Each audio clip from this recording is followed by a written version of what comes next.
Baik, perkenalkan nama saya Vestina Baha, jurusan Pariwisata, Prodi Usaha Perjalanan Wisata, NIM 2423762028, kelas UPW 2A.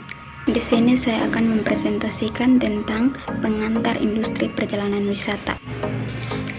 Undang-Undang Nomor 9 Tahun 1990 tentang Kepariwisataan mengatakan bahwa pariwisata adalah kegiatan yang bertujuan untuk menyelenggarakan jasa pariwisata, menyediakan atau mengusahakan objek dan daya tarik wisata, usaha sarana pariwisata, dan usaha lainnya yang terkait dengan bidang tersebut.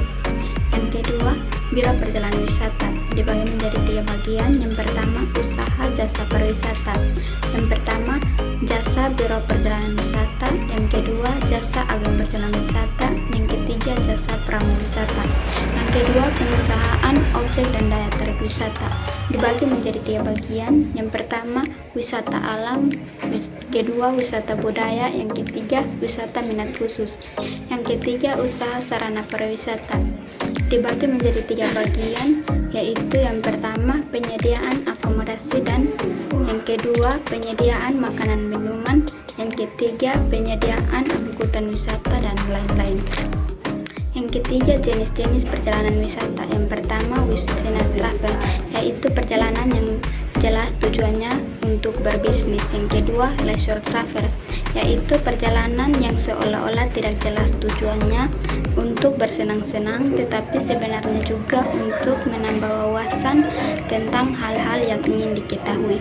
Yang ketiga, individual travel, yaitu perjalanan yang dilakukan dengan kepentingan pribadi seperti berobat, mengunjungi teman, dan lain-lain.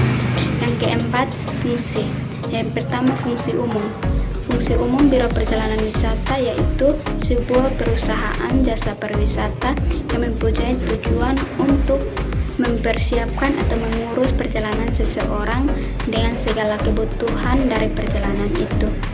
Yang kedua, fungsi khusus, yaitu travel bureau sebagai intermediary atau perantara.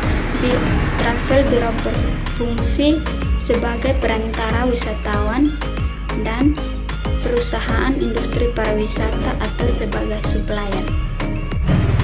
Yang berikut, agen perjalanan wisata memiliki 4 peran. Yang pertama, menjadi perantara dalam pemesanan tiket angkutan udara, laut, dan darat. Yang kedua, mengurus dokumen perjalanan. Yang ketiga, menjadi perantara dalam pemesanan akomodasi dan sarana wisata. Yang keempat, menjual paket wisata yang dijual oleh Biro Perjalanan Wisata. Berikut kesimpulan tentang Biro Perjalanan Wisata.